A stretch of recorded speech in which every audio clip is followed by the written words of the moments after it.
Right, I have just finished filming a review of this, my DeLonghi Prima Donna coffee machine, and I've just realised something quite important. In the video that hopefully you're about to watch, I don't make something very clear, and that is I only bought this to make espresso and black Americanos. I only drink black coffee, I don't drink milkshakes. But this machine does come with all the gear. I've just got no idea whether it is any good. I've never used it, and I don't plan on using it. So if you're interested in one of these for making milky coffees, this might be the machine for you, but it's definitely not the video for you. If you're interested in espresso or longer black coffees, stay tuned. Enjoy. Okay, welcome to Links London, the global headquarters, aka the garage. This video is going to be another video all about my new coffee machine, the DeLonghi Prima Donna. The previous video on this channel was all about this, but that video was quite a long video, and it was about me buying this. I bought it on eBay, spares or repairs. It was about whether we could or couldn't fix it. Spoiler alert, I managed to fix it. And then in that video, it was me using it for the first time, a coffee bean, so it was very much my first impressions, and I was really just excited that I'd managed to fix it. So at the end of that 30 minutes, although we do make a cup of coffee, make a few cups of coffee and try them, it's a little bit inconclusive because it was the first time I was using it. So I've had this for a little over a week now, made a lot of cups of coffee, I fine-tuned it. So fancy a cup of coffee right now. We'll have a cup or two. I'll run through making a cup of coffee with this and my review. Cut a long story short, phenomenal. I've owned quite a lot of coffee machines, and in terms of consistency, the best one yet. So let's make a cup of coffee. Now, there's a couple of that. I would say there's one reason why everyone who's into coffee doesn't own one of these at home. There's only one reason: the price. It's a barrier to entry. We'll come back to that in a moment. The other reason that people need to consider is the amount of noise these things make. And I mean, it's not unusual in that respect, because if you're grinding coffee beans, but yeah, listen.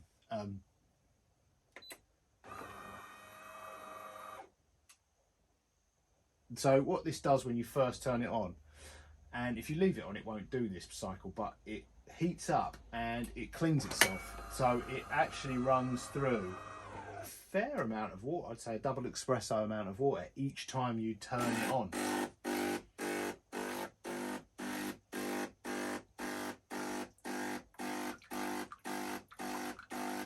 So if you're constantly turning the machine on and off, like I am, I don't just leave it on because it does leave the hot plate on.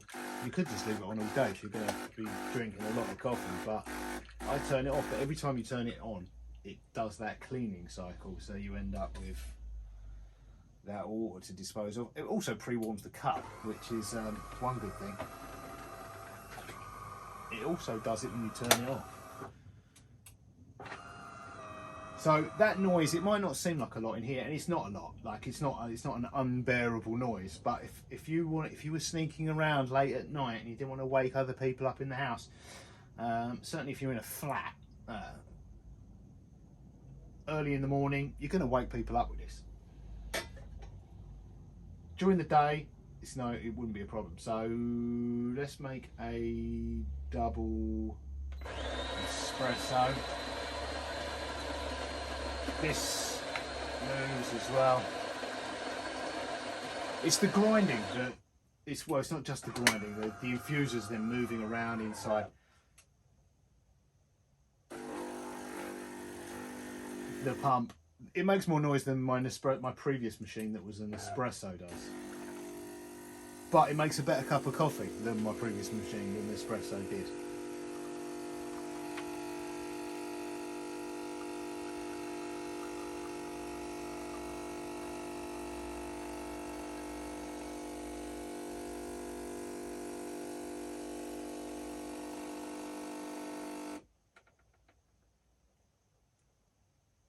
That's it.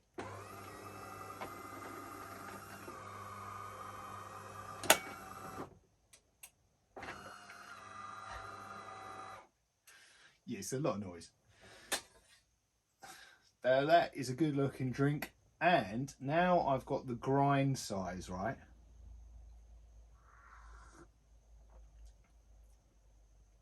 It's a good tasting drink. Got that sweetness that comes with the perfect grind dose balance. Now this, all you do, beans in here. There is an adjustment here to adjust the grind size, which is what I hadn't done in the first video. I had to get that right, and I think you would need to change that. This has some settings on it where you can change it from standard taste to mild taste, strong taste, which is going to adjust the dose. The tamp, I presume, is automatic, but you can adjust the grind size, and I haven't changed the taste too much, but I'm presuming every time you significantly change the taste, it's going to change the dose, which means you're going to probably need to change the grind size. And initially that's going to come out in the volume of the drink, and you can fine tune it then. If you're getting too much liquid out, depending on whether you're over extracting or under extracting, you can you can adjust your grind size, and you would have to adjust your grind size to get the perfect cup, which is why I would say these machines are probably good. If these would be great, they're great for home if you're going to drink a lot of coffee, and they'd probably be good. They would probably be good in an office. They'd be fantastic in a small restaurant for after dinner coffees, because they always get it wrong. My only concern with having them in an office, even a restaurant, is if you get someone, you're going to get people that don't quite understand how to make coffee, and they're going to start adjusting it. We're probably they want a longer drink rather than based on the size of the drink rather than the taste. So people are going to start messing with the grind size and the taste settings, and it's just going to. You kind of need someone who, even though they are bean to cup and you push a button, you kind of really still need to have a rough idea of what you're doing, because if people are going to adjust, the instructions kind of allude that if you want a slightly longer drink, make the grind, coarser, and if you want a slightly shorter drink, make it. They don't really focus too much on taste, but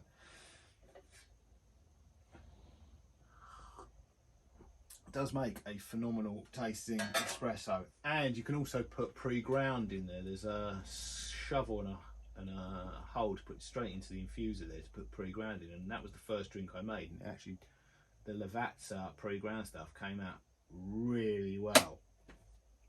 But I was looking at the price of these, and that is the reason these are not that popular. One of the models, this is an older model, but the current model is on DeLonghi's website here in the UK, 939 for the basic model, and I don't know what the difference between the Soul and the Elite are, but one's 939, and that's been reduced from, looks like £1,200, and the Elite is currently reduced from £2,000 to only 1,300 UK pounds. So prohibitively expensive for a home coffee machine. But having said that, I lined them up on here because before I made the video, I had a Sage dual boiler at one point, and they currently cost £1,250 here in the UK. Phenomenal machine. I also had a La Pavoni, which I was looking at as well, which currently in Harrods are £700. The lever machine. I had both of those. The problem I had with those is I'm not a trained barista. It's a skilled job, which takes practice. I don't know, 10,000 hours. It wasn't the machine. It was me. It was the combination. You need to really enjoy the process of making coffee with those. You need a pen and a pad, a notebook and pen, scales. You've got to keep a note of the doses, weigh out the doses. But even then, and your grind settings. Even then, because coffee's a natural product, every time you get a different coffee, you're going to have to adapt them.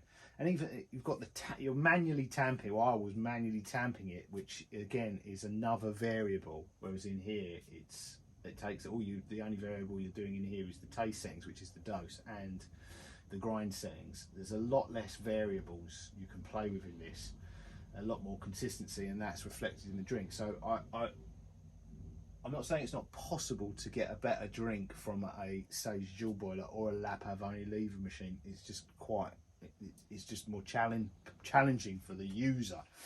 You don't just push a button. Also, that's not the end of the story. The £1,250 or the £700 or £800 for the lever machine. You then need a grinder, and I had a Mazda grinder. I just looked at the price of those. They're going to currently set you back £700, and then you're going to need all the tamping gear. You also need a water filter, regardless. So yeah, you're looking at although the headline price of the La Pavoni and the Sage products is lower, by the time you've added a grinder, a decent grinder, and all the other paraphernalia, there's not a lot of difference. But I've had a lot more success. I've had a lot more consistency with this than I ever did. I sold the Sage dual boiler and the La Pavoni lever because and ended up with a French press and pour overs for at home. I completely gave up on espresso because they were so inconsistent with this. I'm back on the espresso. But it's also, if you're getting a bit I was drinking because I went from an espresso, which is on the floor there. The Nespressos are quite weak, so I was drinking a lot of Nespressos a day, probably 5 to 10, and which I wouldn't recommend, but they're almost like drinking cafetiere or pour over. They kind of they look like an espresso, but they're not. So when I switched to actual espresso with these are a lot more powerful. So I was kind of buzzing a little bit after the first 5, and then I've switched to black Americanos, basically long drinks.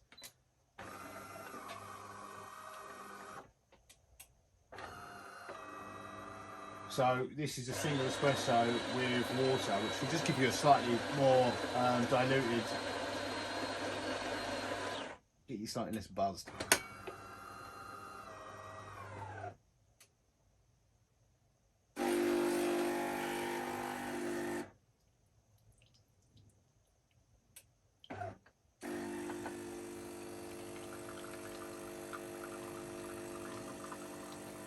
This is more like, this drink it produces is kind of more like your an espresso, quite watery and weak.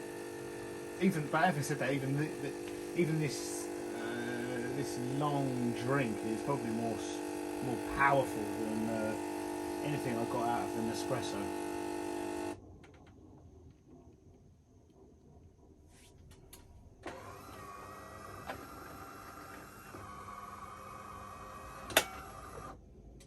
Yeah, look at that.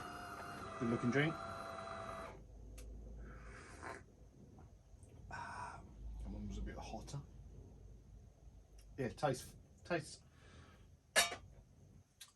phenomenal considering you just push a button. I'll show you what it does when you turn it off. It puts out a little bit less water. So once it's on, you can just push buttons until you've run out of water. The water's in here. This is on a slight surface. Water tank on the side. Grounds are, the pucks are in here. So the waste we've got, there is a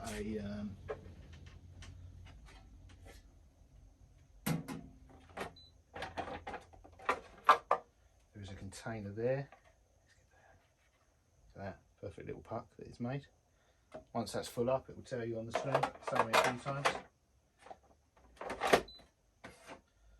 That's basically it. I've put it through a wash cycle. It used about 1.5 litres of water. I've put it through a descaling cycle. It flashed up as well, so I've done both of those. That's the only maintenance that it really requires. But what I've been doing with it, when you turn it on, you obviously get quite a lot of water. If you had a larger cup, you could probably make yourself a decent black Americano with the amount of water it's putting out. But I've got these small Nespresso cups, so what I'm doing when I'm having coffee, because I'm turning it off, it spits out some water. What I usually do is make a double espresso and top it up with water using this, which is the rinse cycle, but it is just fresh water out for so I'm kind of watering down my espressos with that. Otherwise, you just end up in the drip tray.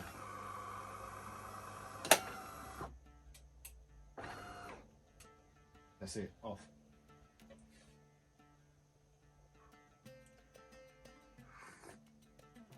But yeah, phenomenal drink. Consistent, a lot stronger than my Nespresso. A lot stronger than, obviously the espresso is a lot stronger than drinking French press or cafetiere. Price wise, they're prohibitive. I paid 100 quid, but new they're 1,000. I did look, where were they? The current model is about £1,000. You can buy this exact model for about 300 used on eBay. Luckily I got it for a lot less. But yeah, I would definitely recommend these over and above anything that requires tamping, unless you really want a new hobby, a very time consuming and frustrating hobby of attempting to make espresso at home. But the but with these is, apart from the price, there is some adjustment that can very easily be made. So unless, if you tried to stick these in an office or a restaurant or something, or even at home, and people start fiddling with it, you're going to be getting, you're not going to be getting the best out of it. It really needs some sort of, I would say, idiot protection buttons, you know. It's to lock this up. Right, I hope anyone considering buying one of these found that useful. Phenomenal, consistent, but expensive.